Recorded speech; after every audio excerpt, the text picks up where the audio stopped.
بسم اللہ الرحمن الرحیم۔ السلام علیکم۔ آج 5 اکتوبر بروز بدھ ہم بات کریں گے دو اہم ایشوز کے حوالے سے، ڈی سی اسلام آباد اور ایس ایس پی انویسٹیگیشن اسلام آباد۔ آج جو چیف جسٹس اطہر من اللہ صاحب کی عدالت میں اور جسٹس محسن اختر کیانی صاحب کی عدالت میں یہ شہباز شریف کے خاص لوگ ہیں۔ شہباز شریف نے خاص لوگوں کو عہدے دیے ہیں، اور چاہے وہ ڈی سی ہوں، چاہے وہ پولیس کے جو سینئر افسران ہیں، وہ چنے ہوئے اپنے لوگ وہ لے کے گئے ہیں اسلام آباد میں، اور عمران خان کے خلاف کاروائیاں ہوں یا شہباز گل کے خلاف کاروائیاں ہوں، جو حشر ان کے ساتھ ہوا ہے وہ قابل دید ہے۔ اور جو آج عدالت کی طرف سے سخت احکامات جاری کیے گئے ہیں، اور جو کیس کا ایک اہم کیس کا ایک پاک آرمی کے افسر کا جو کیس تھا، اس کا بیڑا غرق کرنے پر عدالت نے جو ایس ایس پی کے خلاف احکامات جاری کیے ہیں، بڑی اہم تفصیلات ہیں جو میں آپ کے ساتھ شیئر کروں گا۔ اس سے پہلے میں آپ کو بتاتا چلوں کہ شہباز شریف کے خلاف ایک کیس ہے آشیانہ ہاؤسنگ ریفرنس کا، اور اس میں شہباز شریف کی جو حاضری معافی ہے وہ عدالت نے منظور کی۔ آشیانہ ہاؤسنگ ریفرنس ہے، جج ہیں سجاد اوان صاحب، ساجد اوان صاحب، اور وہ بڑے شفیق جج ہیں، اور انہوں نے ہی رمضان شوگر مل کیس ختم کیا اور وہ ریفرنس واپس بھیجا، اور آشیانہ ہاؤسنگ اسکیم بھی کا جو کیس ہے وہ بھی ان کے پاس ہے، اور وہ بڑے شفیق ہیں۔ ان کی شفقت کا آپ اندازہ اس فیصلے سے لگا لیں۔ 2 صفحات پر مشتمل مستقل حاضری معافی کا انہوں نے فیصلہ لکھا ہے، اور اس میں ان کی طرف سے کہا گیا ہے کہ کوئی شک نہیں، اس بات میں کوئی شک نہیں کہ بطور وزیر اعظم شہباز شریف کو آئینی اور سرکاری ذمہ داریاں نبھانی ہیں۔ یہ بھی حقیقت ہے کہ ملزم 2021 سے مسلسل عدالت میں پیش ہو رہا ہے۔ شہباز شریف کی عدم پیشی سے ٹرائل متاثر نہیں ہوگا۔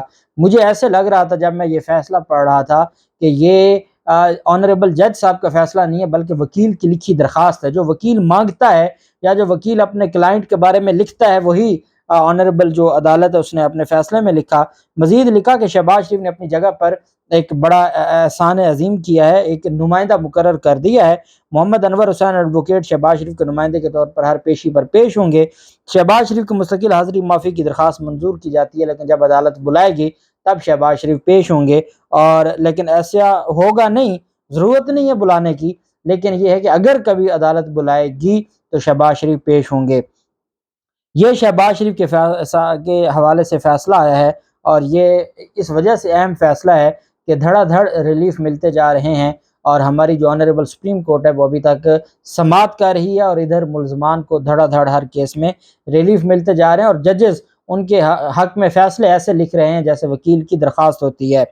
جبکہ ایک اور معاملہ تھا، اور وہ سابق انجینئر تھے پی آئی اے کے، ان کو گرفتار کیا گیا ہے، اور یہ ایف آئی اے نے ان کو جعلی ڈگری کیس میں قومی ایئر لائن کے سابق ملازم کو گرفتار کیا ہے۔ ملزم بیرون ملک فرار ہو گیا تھا۔ ذرائع نے تفصیلات بتائی ہیں کہ جعلی ڈگری کیس میں نامزد پی آئی اے کا سابق انجینئر ایف آئی اے کے عملے نے کراچی ایئرپورٹ سے گرفتار کیا۔ ملزم محمد فرحان گزشتہ کافی عرصے سے بیرون ملک مقیم تھا۔ ایف آئی اے امیگریشن نے وطن واپسی پر واچ لسٹ میں نام شامل کیا تھا، اور جب وہ واپس آئے قطر ایئر ویز کی پرواز QR 605 سے دوحہ سے کراچی پہنچا تھا۔ ملزم جعلی ڈگری کیس میں F I A corporate crime circle کو مطلوب تھا۔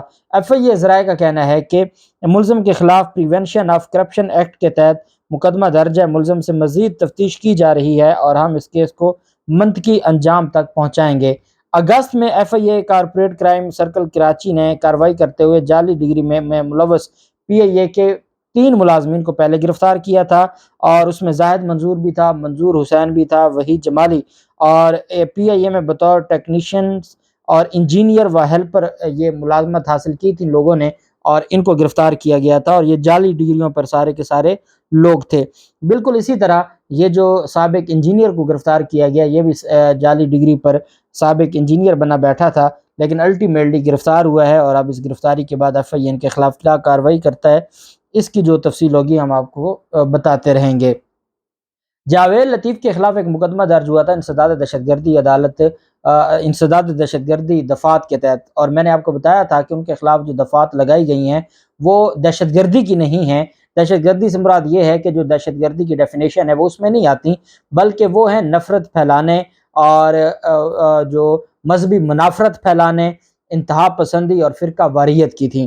اس میں جو سیکشن 9 ہے، 7 ATA نہیں لگا تھا، بلکہ سیکشن 9 لگا تھا ATA کا، اور سیکشن 11X جو مذہبی منافرت اور فرقہ واریت کے حوالے سے تھا۔ جاوید لطیف نے ایک پریس کانفرنس کی تھی اور اس میں انہوں نے عمران خان کے خلاف جو جھوٹ بولا، عمران خان کے خلاف جو ایک نفرت پھیلانے کی کوشش کی، مذہبی منافرت پھیلانے کی کوشش کی، لوگوں کے جذبات ابھارنے کی کوشش کی، اور جو عمران خان کے خلاف ایک ان کی کذب بولا گیا، اس پر مقدمہ درج ہوا تھا گرین ٹاؤن لاہور میں۔ اب اس کے خلاف اسلام آباد ہائی کورٹ میں، حالانکہ پراپر فورم ہے لاہور ہائی کورٹ، لیکن یہ درخواست دائر کی گئی اسلام آباد ہائی کورٹ میں۔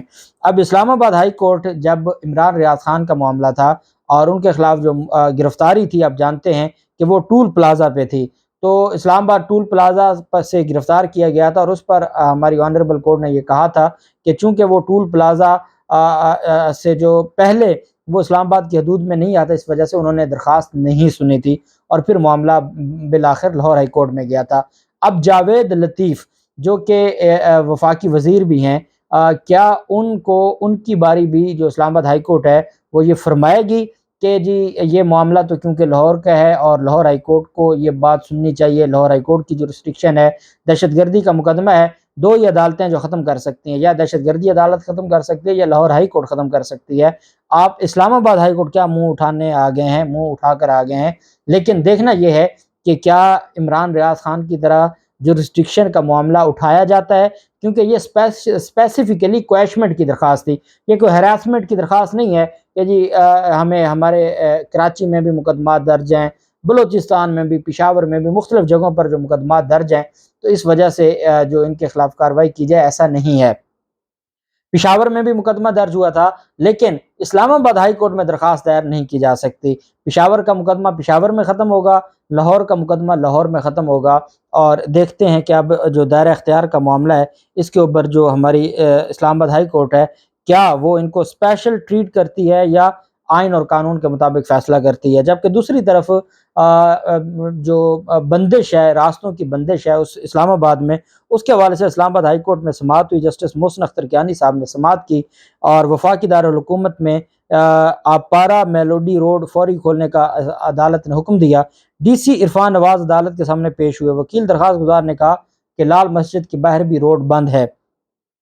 ڈی سی نے عدالت میں کہا کہ مولانا صاحب کا مدرسہ ہے، ان کے شاگرد اکثر احتجاج کے طور پر سڑک بلاک کر دیتے ہیں۔ اب آپ بتائیں کہ اتنا ادب تو جو مولانا عبدالعزیز ہے اس کے شاگرد نہیں کرتے ہوں گے جتنا ڈی سی صاحب ان کا کہہ رہے ہیں، کیونکہ یہ ایک ہی طرح کے لوگ ہیں، شہباز شریف کے جو خاص لوگ ہیں۔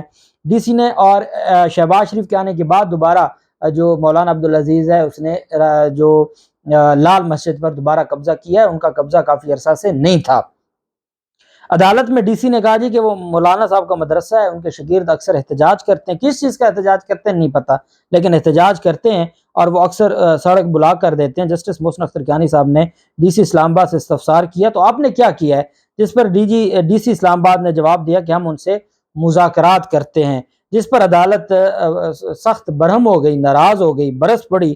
عدالت نے کہا تو پھر انڈیا، افغانستان، بھارت، اسرائیل سے بھی مذاکرات کر لیں، وہ معاملہ بھی حل ہو جائے گا۔ عدالت نے کہا کہ جائیں اور لال مسجد کے باہر روڈ کھولیں، جو آپ کی ذمہ داری ہے وہ آپ کرتے نہیں، آپ کو کس نے اس کام میں ڈالا ہوا ہے کہ آپ مذاکرات کرتے پھریں؟ ایک روڈ ہے غیر قانونی طور پر بند ہوا ہے، اٹھائیں اور ان کو اٹھا کے پھینک دیں۔ آپ کیا کہتے ہیں کہ ہم مذاکرات کر رہے ہیں؟ جائیں پھر اسرائیل کے ساتھ بھی مذاکرات کریں، بھارت کے ساتھ بھی مذاکرات کریں، اتنے آپ مذاکرات والے۔ خیر، ڈی سی اسلام آباد کی صحیح۔ وکیل درخواست گزار نے کہا کہ آپارا والی سائڈ بھی رستہ بند ہے، اس کا نام نہیں لینا چاہتا۔ جسٹس محسن اختر کیانی نے ریمارکس دیتے ہوئے کہا کہ وہاں تو کوئی راستہ بند نہیں، آپ پنڈی سے ہیں اس لیے آپ کو معلوم نہیں ہے، اچھے وقتوں میں وہ راستہ اسی عدالت کے حکم پر کھل گیا تھا۔ اپنے حقوق کے لیے پبلک اپنے نمائندوں کے پاس جائے۔ درخواست گزار نے کہا کہ قانون سب کے لیے ہو، صرف چند لوگوں کے ہاتھوں یرغمال نہ بنا ہو۔ عدالت نے ریمارکس دی ابھی تو چند افراد کے مطابق ہی چل رہا ہے، گراؤنڈ ریئلٹی یہی ہے، عدلیہ بحال ہو کے بھی وکیلوں کے ہاتھ قید ہے، سڑکوں کی بندش سے متعلق ہم حکم جاری کریں گے، لیکن ڈی سی کو کہا کہ ابھی جائیں اور یہ سارے راستے کھلوا دیں۔ جبکہ چیف جسٹس اطہر من اللہ صاحب کی عدالت میں لاریب قتل کیس، یہ لاریب حسن یہ SSG میجر تھے پاک فوج میں، ان کو قتل کیا گیا تھا، SSG میجر کو، اور ان کے قاتلوں کو سزا ہوئی تھی اور قاتلوں نے پھر اپیل فائل کی تھی اسلام آباد ہائی کورٹ میں۔ اور اس میں جو بھائی تھے SSG میجر کے، جن کو قتل کیا گیا تھا لاریب حسن کے، ان کے بھائی بھی سینئر افسر ہیں پاک فوج میں، وہ مدعی تھے۔ اب جہاں پاک فوج کا ایک افسر مدعی ہو، دوسرا پاک فوج کا افسر اس کو قتل کر دیا جائے، اور اس میں پولیس کا یہ حال ہو، ایس ایس پی انویسٹیگیشن کا یہ حال ہو، اس کے بعد عام آدمی کے ساتھ یہ کیا کرتے ہوں گے، آپ اندازہ لگا سکتے ہیں۔ اطہر من اللہ صاحب اور جسٹس سردار اعجاز اسحاق نے اہم سماعت کی۔ اسلام آباد ہائی کورٹ نے ایس ایس پی انویسٹیگیشن فرت عباس کاظمی پر اظہار برہمی کیا۔ اسلام آباد ہائی کورٹ کے چیف جسٹس نے کہا کہ کیس میں انویسٹیگیشن نہیں ہوئی، ایس ایس جی میجر قتل ہوا، انویسٹیگیشن کس نے کرنی تھی؟ پولیس آرڈر نافذ ہے پر عمل درآمد نہیں کیا جا رہا، کیوں نہ اس وقت کے ایس ایس پی اور تفتیشی افسر کو ذمہ دار قرار دے کر سزا دیں۔ متعلقہ لوگوں کی بجائے تفتیشی افسر نے خون کے نامونے خود جمع کیے، گاڑیوں اس موقع پر گاڑی بھی نہیں شو کی گئی۔ یہ ساری چیزیں ہیرا پھیری میں آتی ہیں۔ ایس ایس پی کو تو سب پتہ ہونا چاہیے، ملزم کا کیسے پتہ چلا؟ ڈیڈ باڈی کیسے پیمز پہنچی؟ وہاں بتایا گیا کہ روڈ ایکسیڈنٹ کا کیس ہے، ہمیں کچھ بتائیں تو صحیح، ہم اس کیس کو کیسے دیکھیں؟ ایک میجر کا قتل ہوتا ہے اور اس میں اور قاتل کون ہے؟ وہ ڈاکو ہیں، اور وہ میجر خاتون کے ساتھ بیٹھے ہیں ایک پارک میں اسلام آباد میں، رات 10 بجے کا ٹائم ہے، اور وہ جاتے ہیں اور وہ ان سے کہتے ہیں جی کہ اپنا موبائل اور پرس ہمیں دے دیں، اور میجر صاحب آگے سے ان کے ساتھ الجھ پڑتے ہیں، جس کی وجہ سے وہ ظالم قتل کر دیتے ہیں ایک ایس ایس جی میجر کو، اتنی سی بات پہ ڈاکو تھے۔ تو عدالت نے کہا کہ آپ نے تو ملزموں کو اتنا بینیفٹ دے دیا ہے اپنی تفتیش میں کہ یہ کیس ثابت ہی نہیں ہوگا۔ ایس ایس پی فرت عباس نے کہا کہ ہمیں کچھ وقت دیں، ہم ذمہ داروں کا تعین کریں گے۔